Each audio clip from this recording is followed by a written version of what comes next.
नमस्कार। आज इस स्पेशल एक खास मुद्दे पे जो प्रेस कॉन्फ्रेंस हो रहा है उसमें आप सभी का स्वागत है। और ये जो प्रेस कॉन्फ्रेंस है वो प्रेस कॉन्फ्रेंस देश की जो बुलेट की तरह रफ्तार से जो अर्थव्यवस्था चल रही है उस अर्थव्यवस्था के बारे में मैं चर्चा करने आया हूं। लोग कहते हैं ना, माना कि अंधेरा बहुत घना है, लेकिन किसने दिया जलाने के लिए मना है। तो जब से 2014 से जब देश की अर्थव्यवस्था 5 फ्रेजाइल इकोनॉमी, सबसे कमजोर इकोनॉमी में गिनी जाती थी, आज वहां से जो आदरणीय प्रधानमंत्री जी ने 2014 में जो दिया जलाया, उसकी रोशनी आज पूरे दुनिया में, सिर्फ देश में नहीं, मोदी इकोनॉमिक्स जो है पूरे दुनिया में मानी जा रही है। और इसी के बारे में मैं चर्चा करने आया हूं कि 2014 से आज देखिए तो देश की अर्थव्यवस्था बहुत तेजी से चल रही है। पहले अर्थव्यवस्था मजबूत किया, जो फ्रेजाइल से, कमजोर से जो मजबूत करने और मजबूत से तेज पटरी पे दौड़ाने का काम आज आदरणीय प्रधानमंत्री जी के नेतृत्व में हो रहा है। दुनिया की कई ऐसी ऑर्गेनाइजेशन है जो देश की अर्थव्यवस्था को जिस अंदाज से देखना चाहिए था नहीं देख पाए थे, चाहे वो IMF हो या कुछ और ऐसी संस्था थी।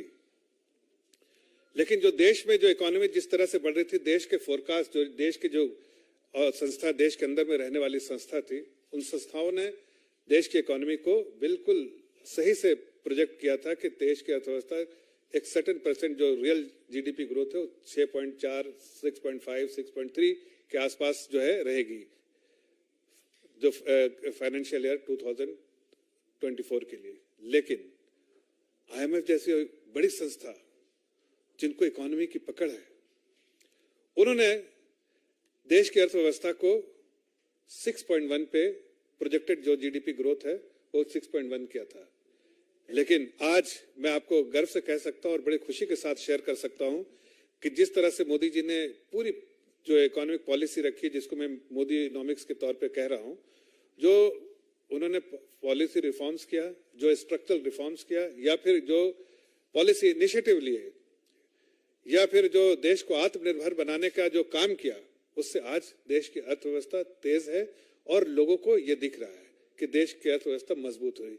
अब मैं थोड़ा सा आपको एक ऐसा ग्लोबल पर्सपेक्टिव भी दूंगा जिसमें आपको अंदाज होगा कि आपका देश कहां खड़ा है और दुनिया कहां खड़ी है। देखिए, हिस्टोरिकली अगर आप देखें तो GDP ग्रोथ जो है वर्ल्ड का, पूरे दुनिया का GDP ग्रोथ जो है, global GDP growth, real GDP growth, वो 3.8% के आसपास होता था हिस्टोरिकली। उसको जब 3.8% के आसपास होता था, लेकिन अब उसको घटा के लोगों ने पहले 3.5% किया था। वर्ल्ड इकोनॉमिक फोरम ने, IMF ने, वर्ल्ड बैंक ने और ऐसे दुनिया की बड़ी संस्थाओं ने जो इकोनॉमी को देखती हैं, वो उन्होंने घटा के 3.5% किया था। अब बाकी सब संस्थानों ने फिर से रिवाइज किया है और वो भी नीचे की तरफ रिवाइज किया है कि वो 2.9 से 3% के आसपास रहेगी FY23 में।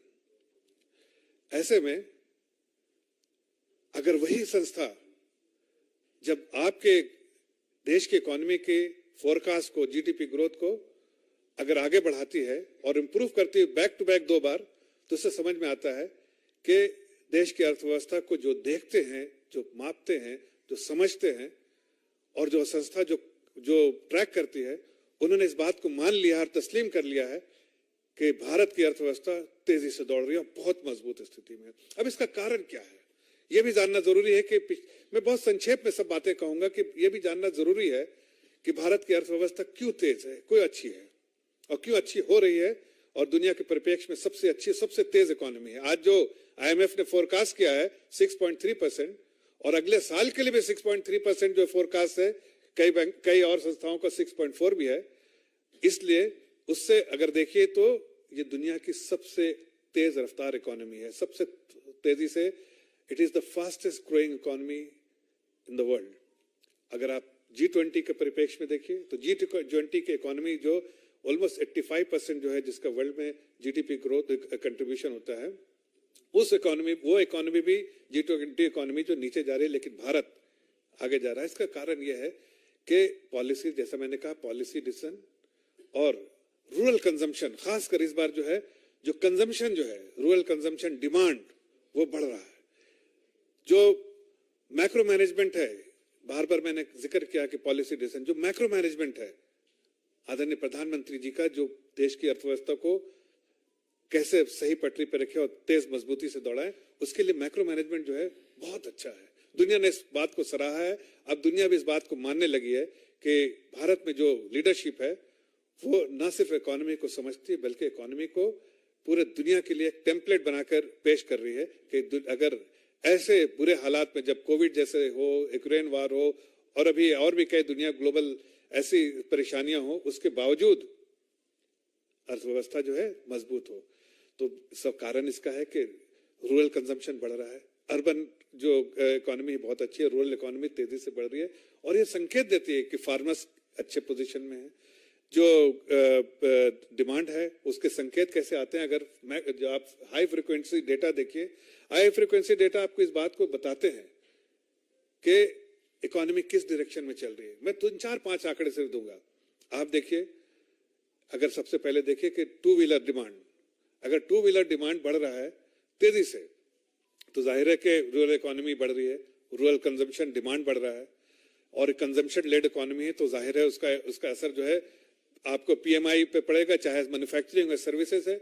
आज रिकॉर्ड हाई है पीएमआई, देखिए 58.6%, 58.6। जब कोई भी इकोनॉमी को देखते हैं, मापते हैं, तो एक्सपेंशनरी मोड में होता है। जब इकोनॉमी बढ़ रही है तो 50 के ऊपर जब होता है पीएमआई, तो वो देखा जाता है कि इकोनॉमी बढ़ रही है। अभी तो 58.6 है लेटेस्ट नंबर, और जो वो मैन्युफैक्चरिंग का, और अगर सर्विसेज में देखें तो वो 60 के ऊपर है। तो ये सब बातें दिखाती हैं, चाहे इलेक्ट्रिसिटी कंजम्पशन हो 16% बढ़ा, चाहे आप देखिए टू व्हीलर हो, चाहे आप देखिए ट्रैक्टर डिमांड हो, ये सारी चीजें बढ़ रही है। अगर सर्विसेज साइड में आप देखिए तो पैसेंजर जो एयर पैसेंजर ट्रैफिक जो है वो 23.6% ईयर ऑन ईयर बढ़ा है। ये अपने आप में दुनिया में एक टेम्पलेट की तरह है कि किस तरह से देश की जो एविएशन इंडस्ट्री कितना तेजी से आगे बढ़ रही है। आपको कभी कभी आश्चर्य होता होगा कि जो कि यहाँ की एविएशन कंपनी है वो 1,000 प्लेन का ऑर्डर देती हैं। क्यों देती हैं? वह आंकड़े आपके सामने है कि हमने इतने सारे अगर एयरपोर्ट बनाए, अगर आदरणीय प्रधानमंत्री जी ने कहा कि हवाई चप्पल से हवाई जहाज तक, तो आज सामने आपके दिख रहा है कि देश की जनता जो है हवाई जहाज से सफर कर रही है। आप रेलवे फ्रेट देखिए, वो बढ़ रहा है 8% से। आप देखिए ओवरऑल फ्रेट जो है वो बढ़ रहा है। आप कोई भी अगर आप आंकड़े उठा के देखिए जो हाई फ्रिक्वेंसी डेटा, सिर्फ आपको इस बात को दर्शाएंगे कि बहुत तेजी है। Indian economy is firing all it's cylinders.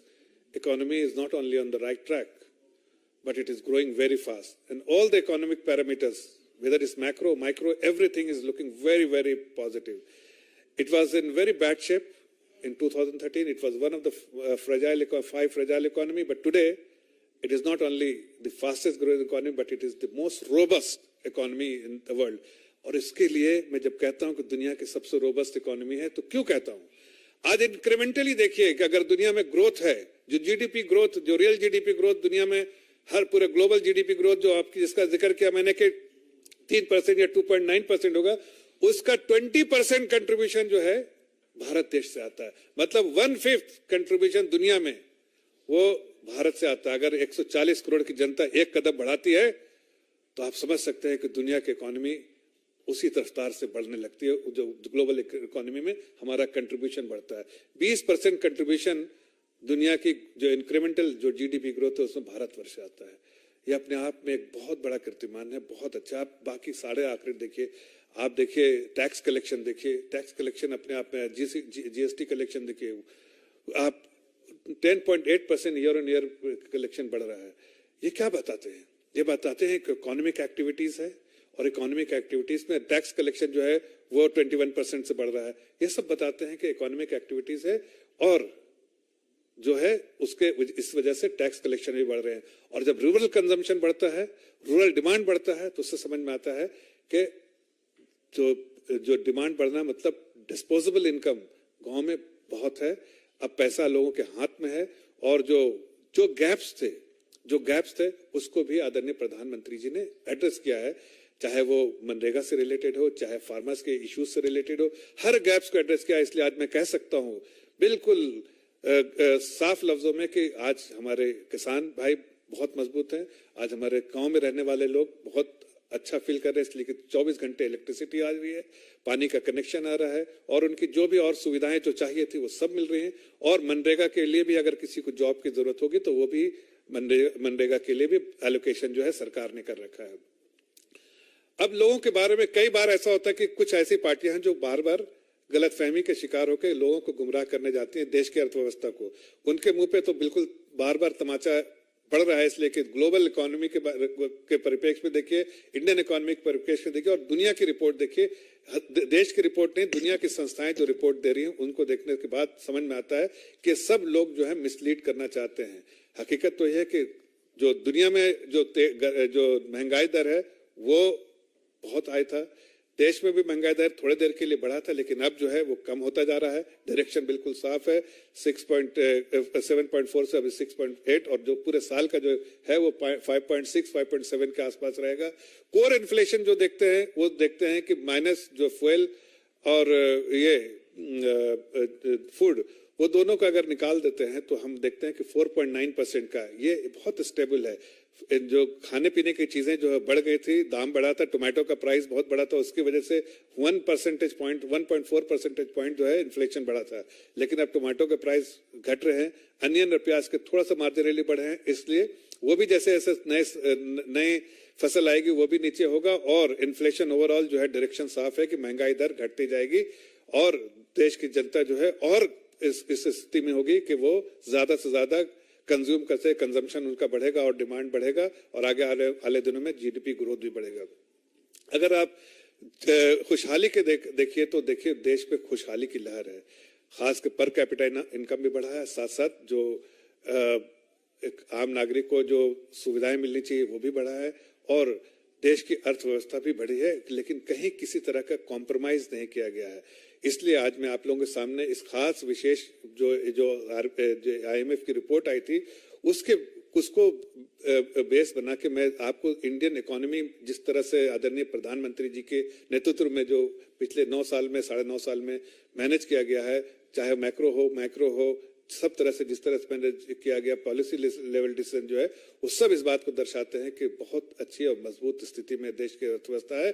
और आगे भी आने वाले दिनों की जो संकेत है, फोरकास्ट है, वो भी इस बात को दर्शाते हैं कि जितने high frequency data plus forecast जितने हैं उनके बेसिस पे वो आगे आने वाले दिनों में भी देश की अर्थव्यवस्था उतनी ही मजबूत रहेगी। हाँ, बाकी G20 इकोनॉमीज में कई ऐसे देश हैं, चाहे चाइना की, फॉर इंस्टेंस चाइना, उसका जो है 20 बेसिस पॉइंट से कम होने की संभावना है। जो उनका जीडीपी ग्रोथ जो है ग्लोबल फर्म्स ने उनको ऐसा कहा है कि 20 बेसिस पॉइंट से वो कम होगा।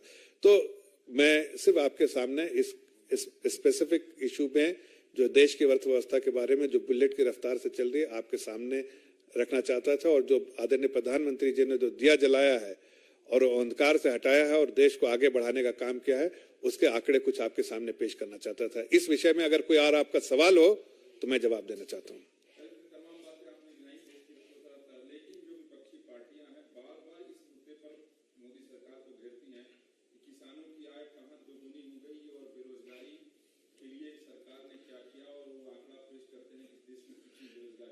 देखिए, उनको आप एक बात बताइए कि रूरल कंजम्पशन, अगर पैसा हाथ में ना हो, अगर हालात उनके बेहतर ना हो, खुशहाली ना हो, तो शायद ये रूरल कंजम्पशन बढ़ेगा नहीं। आपको जो आज IMF ने फोरकास्ट दिया है उसका पूरा बेसिस ही है कि रूरल कंजम्पशन बढ़ा है। अर्बन कंजम्पशन तो था ही, लेकिन अब रूरल कंजम्पशन बढ़ा है। इसका मतलब कि जैसा मैंने कहा कि आदरणीय प्रधानमंत्री जी ने जो गैप था उसको भी एड्रेस कर दिया है और किसानों के जो मुद्दे थे उसको भी एड्रेस किया। लोगों के आमदनी बढ़ी है, किसानों की आमदनी बढ़ी है, इसलिए ट्रैक्टर सेल्स भी बढ़ रहा है, वहां पर 2 व्हीलर से बढ़ रहा है, पैसेंजर व्हीकल्स भी जो है गांव में बढ़ रहा है, डिमांड बढ़ रहा है और इलेक्ट्रिसिटी कंजम्पशन भी बढ़ रहा है, 16% इलेक्ट्रिसिटी कंजम्पशन भी बढ़ रहा है। वहां के लोग जो है अब हवाई जहाज से सफर कर रहे हैं वो भी बढ़ रहा है, और वहां के जो और जो रूरल इकोनॉमी से रिलेटेड जो डेटा है वो बहुत पॉजिटिव आ रहे हैं। इससे ये सारे चीज इस बात को संकेत देते हैं कि खुशहाली का माहौल है, तभी आदमी खरीदता है, चाहे गाड़ी हो, ट्रैक्टर हो, मोटरसाइकिल हो, उसी वक्त खरीदता है जब खुशहाली का माहौल हो या पैसे डिस्पोजेबल इनकम आपके पास हो। इससे मैं आज ये जो मुद्दा है वो मैं सिर्फ आपके सामने पेश करने आया हूं इकोनॉमी से रिलेटेड, और मैं अपने आप को रिस्ट्रिक्ट करूंगा जो बिकॉज मैंने कहा कि जो IMF की रिपोर्ट आई है उस रिपोर्ट के परिप्रेक्ष्य में मैंने इसको पेश किया है आपके सामने।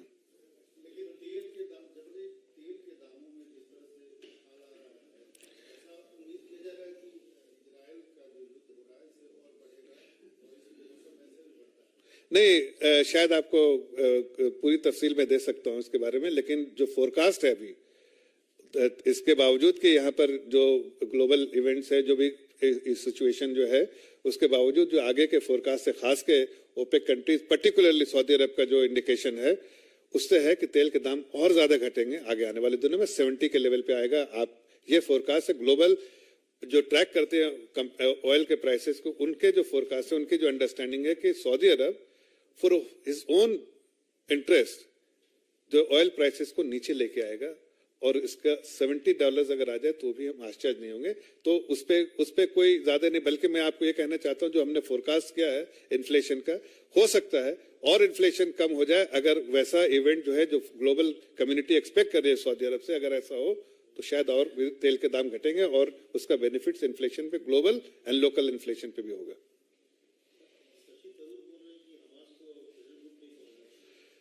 देखिए, मैंने कहा जैसे कि आज का ये अर्थव्यवस्था से रिलेटेड है, और देश की अर्थव्यवस्था जो आपको सबको गर्वान्वित करती है कि आज आप सब लोग जो आंकड़े मिले उससे अच्छा महसूस कर रहे होंगे।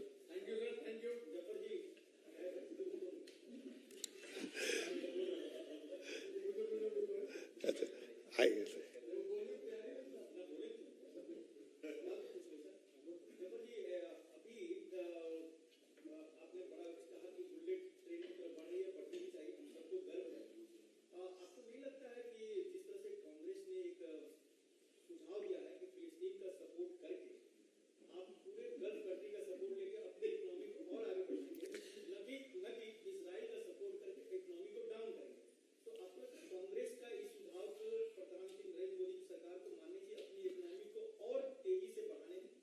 देखिए, कांग्रेस का इतिहास आप देख लीजिए, 5 जब सबसे कमजोर इकोनॉमी उनके ही समय में था। इससे ज्यादा मैं कुछ कहना नहीं चाहता हूं।